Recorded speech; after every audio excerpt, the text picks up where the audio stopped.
தாய் தமிழ் உறவுகளுக்கு வணக்கம். சைவ வெள்ளாள கார்த்திக் பாலா பிள்ளை பேசுகிறேன்.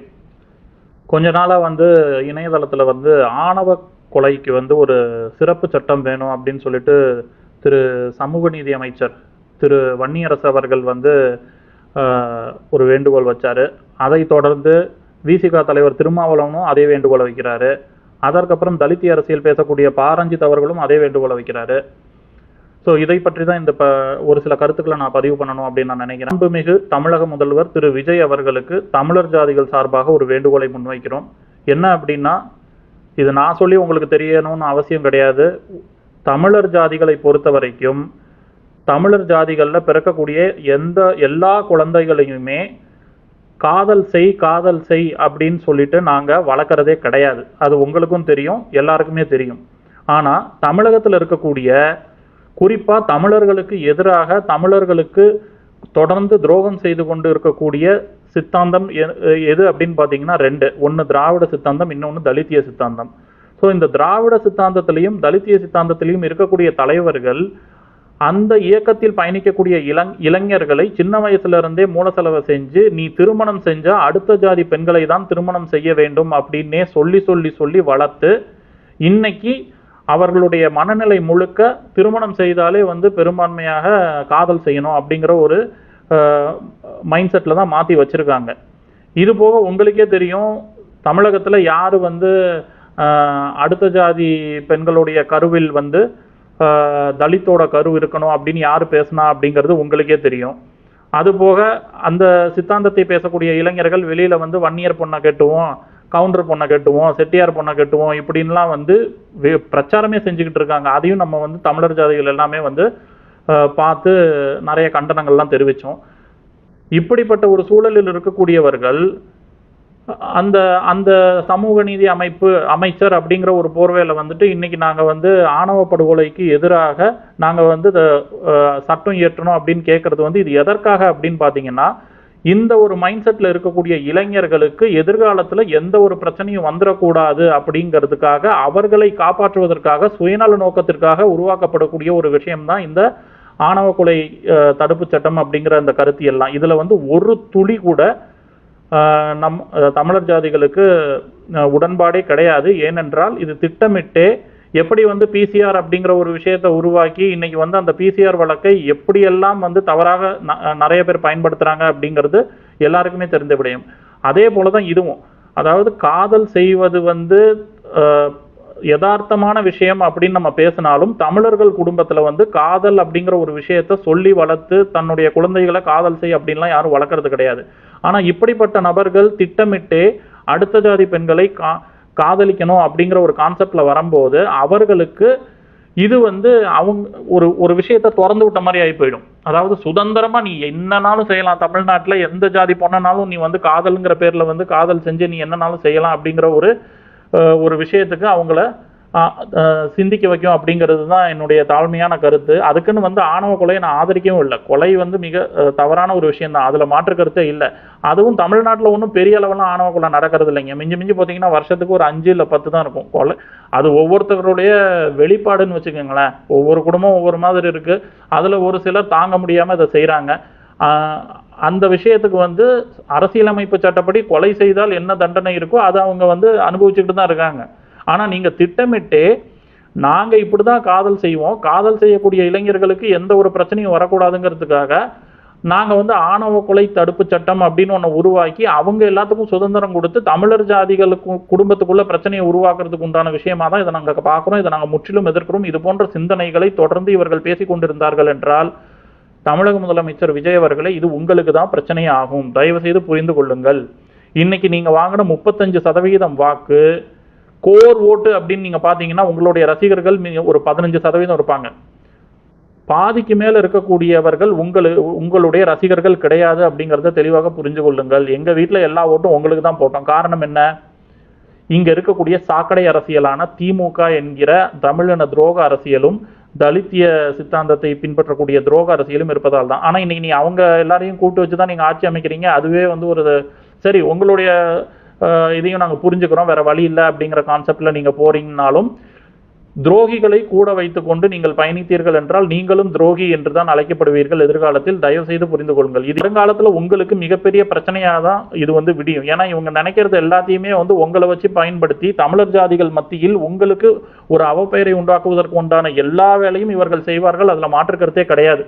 அதுதான் இது போன்ற விஷயங்கள். இந்த ஆணவ கொலைக்கு வந்து நாங்கள் தனி சட்டம் ஏற்றுறோம், அதுக்கப்புறம் தமிழர் ஜாதிகளுக்கு எதெல்லாம் வந்து பிரச்சனை கொடுக்கக்கூடிய விஷயமோ அதெல்லாம் வந்து இவங்க வெளியில பேசி பிரகடனப்படுத்தி இங்க, ஏன்னா அந்த கிட்டத்தட்ட 15% மேல இருக்கக்கூடிய உங்க ரசிகர்கள் இல்லாத நிறைய படித்திருக்கக்கூடிய ஒரு இண்டிவிஜுவல்ஸ், தனி மனிதர்கள் தான் இன்னைக்கு வந்து உங்களை நம்பி நாங்க ஓட்டு போட்டிருக்கோம்.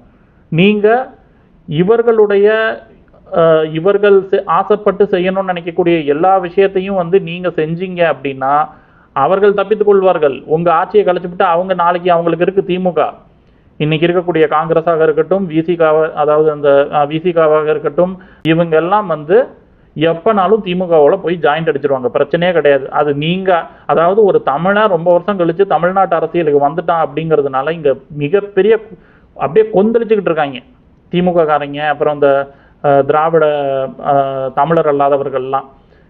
இப்ப நீங்க உங்களை எப்படி தற்காத்து கொள்ள போறீங்க அப்படிங்கிறது ஒரு பெரிய கேள்விக்குறி. இவங்களை வச்சுக்கிட்டு நீங்க தமிழர் ஜாதிகளுக்கு எப்படி நல்லது செய்ய போறீங்க அப்படிங்கிறது தான் நாங்க உங்ககிட்ட கேட்கக்கூடிய ஒரு கேள்வியாக இருக்கிறது. அதை தயவு செய்து புரிந்து கொள்ளுங்கள். இந்த ஆணவ கொலை தடுப்பு சட்டம் இது எல்லாமே வந்து திட்டமிட்டு அவர்களுக்காக, அவர்கள் சுதந்திரமாக தமிழர் ஜாதி பெண்களை திருமணம் செய்வதற்காக, அப்படி மீறி அவங்க காதல் செய்தால் அவர்களுக்கு எந்த ஒரு பிரச்சனையும் வந்துடக்கூடாதுங்கிறதுக்காக இவங்க தன்னை சேஃப்கார்ட் பண்ணிக்கிறதுக்கு ஒரு பெரிய விஷயம் பண்றாங்க. இதை வந்து தயவு செய்து எந்த தமிழர் ஜாதிகளுமே வந்து ஏற்றுக்கொள்ள போவது கிடையாது. ஏன்னா தமிழர் மரபுங்கிறது வேற. உதாரணத்துக்கு நீங்க ஒன்றும் இல்லை, இதெல்லாம் உண்மையா பொய்யாங்கிறத வந்து ஒருத்தர் வந்து படமே எடுத்து போட்டு காமிச்சாரு. மோகன்ஜி அப்படிங்கிறவர் திரௌபதினு ஒரு படம் எடுத்தாரு. அதுல வந்து இந்த காதல் அப்படிங்கிற பெயரை வைத்து என்னென்ன அட்ராசிட்டிலாம் வந்து தமிழகத்துல நடக்குது அப்படிங்கறது தெளிவாவே பதிவு பண்ணியிருந்தாரு. இது ஒரு பெரிய நெட்வொர்க்காக இருக்குது. இந்த மாதிரி ஒரு இளைஞர்கள் வளர்க்கப்படுறாங்க. அந்த இளைஞர்களை வந்து திட்டமிட்டே வந்து காதல் செய்ய வைக்கிறாங்க. அந்த பொண்ணை வந்து அதாவது அடுத்த ஜாதி பொண்ணை காதல் செய்ய வைத்து அவர்களுக்கு ஒரு நெட்வொர்க் இருக்கு, வழக்கறிஞர் நெட்வொர்க் இருக்கு, காவல்துறை நெட்வொர்க் இருக்கு. இது எல்லாமே வந்து ஒரு பெரிய நெட்வொர்க்காக, அப்புறம் கட்ட பஞ்சாயத்தும் எல்லாமே பண்றாங்க. இதை மீறியும் தமிழ்நாட்டில் வந்து இதை நடந்துகிட்டு தான் இருந்தாலும் இந்த ஆணவ கொலை அப்படிங்கிற கான்செப்ட் வந்து ஒரு சிலர் செய்கின்ற தவறால வர்றதை தவிர்த்து அதை வந்து நாங்கள் சரி நியாயப்படுத்த விரும்பல. ஆனால் அதற்கு இவங்களுக்கு வந்து முழு சுதந்திரம் கொடுக்குற மாதிரி இந்த மாதிரி அந்த ஆணவ கொலை தடுப்பு சட்டம், தனி சட்டம், அந்த மாதிரிலாம் பேசிக்கிட்டு இருக்கிறது வந்து இது தமிழர் ஜாதிகளை திட்டமிட்டே வந்து கலப்பாக மாற்றுவதற்கு உண்டான ஒரு அயோக்கியத்தனம் அப்படிங்கிறது தான் தமிழர் ஜாதிகள் சார்பாக நாங்கள் உங்ககிட்ட வைக்கக்கூடிய ஒரு வேண்டுகோளாக நான் சொல்றேன். ஏன்னா அந்த திராவிட சித்தாந்தம், தலித்திய சித்தாந்தத்தில் இருக்கக்கூடிய இளைஞர்களை சின்ன வயசுலயே வந்து இவங்க மூல செலவு செஞ்சிடறாங்க. அதுதான் இங்க பெரிய தலைவலியாக இருக்கிறது. ஸோ அவங்க சொல்ற எல்லாத்தையும் நீங்க செய்வேன் அப்படின்னு வந்து தயவு செய்து கண்மூடித்தனமாக இதற்கெல்லாம் ஆதரவு தெரிவித்து விடாதீர்கள். ஆதரவு தெரிவித்தீர்கள் என்றால் இதனால் மிகப்பெரிய அளவு பாதிக்க போவது யாரு அப்படின்னு பார்த்தீங்கன்னா தாவேகாவுடைய கட்சி தான். ஏன்னா அடுத்த தேர்தலில் ஏன்னா நீங்க அடுத்த 30 வருஷம் ஒரு தமிழர் தமிழ்நாட்டுக்கு முதல்வராக இருக்க வேண்டும் அப்படிங்கிறது தான் ஒரு தமிழனாக நான் ஆசைப்படுகிறேன். ஆனா நீங்க அப்படியே இந்த திராவிட சாக்கடை சித்தாந்தத்தையும் இந்த தலித்திய சாக்கடை சித்தாந்தத்தையும் எடுத்துக்கொண்டு வந்து தமிழர் நாட்டில் வந்து தமிழர்களுக்கு எதிராக நீங்க அரசியல் செய்தீர்கள் என்றால் அது மிகப்பெரிய பிரச்சனை உங்களுக்கு தான் வரும். இதற்கு தீர்வு நம்ம எளிதாகவே கொடுத்துட முடியும். அந்த தீர்வு வந்து உங்க சமூக நீதி அமைச்சர் வந்து ஒத்துக்குவாரான்னு கேளுங்க. என்ன அப்படின்னா ரொம்ப சிம்பிள். தமிழ்நாட்டில் வந்து ஜாதிய மோதல்களும் ஆணவ கொலைகளும் எதனால நடக்குதுங்கிறத நான் எளிதாக சொல்ல முடியும். காதல் என்கிற சொல்லை வைத்துதான் இங்கே ஆணவ கொலை நடந்து வருகிறது. அப்ப அதை தடுப்பதற்கு நாம் என்ன செய்ய வேண்டும்? ஆணவ கொலைக்கு தடுப்பு சட்டம் போடக்கூடாது.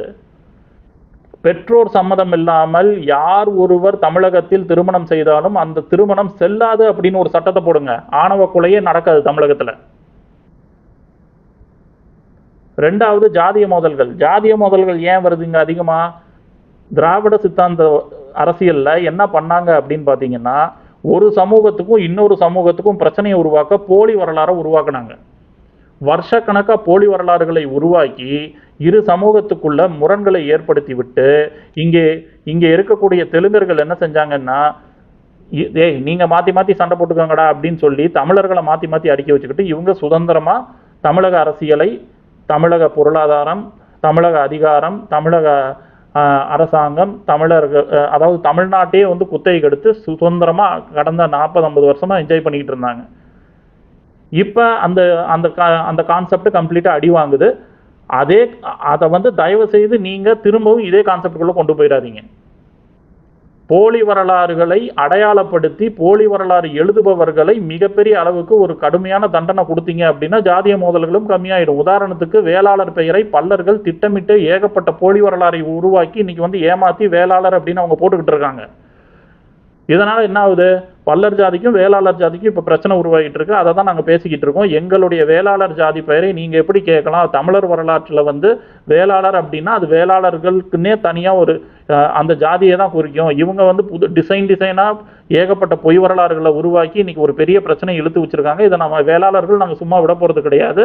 ஆவண ரீதியாக பல்லர்கள் வேளாளர்கள் இல்லை, பல்லர்கள் பாண்டியர்கள் இல்லை, பல்லர்கள் வந்து தமிழர் வரலாற்றில் பல்லர்கள் எப்படி இருந்தார்கள் அப்படிங்கிறத வந்து தெளிவாக ஆவண ரீதியாக நாங்கள் ஆவணப்படுத்த தான் போகிறோம்.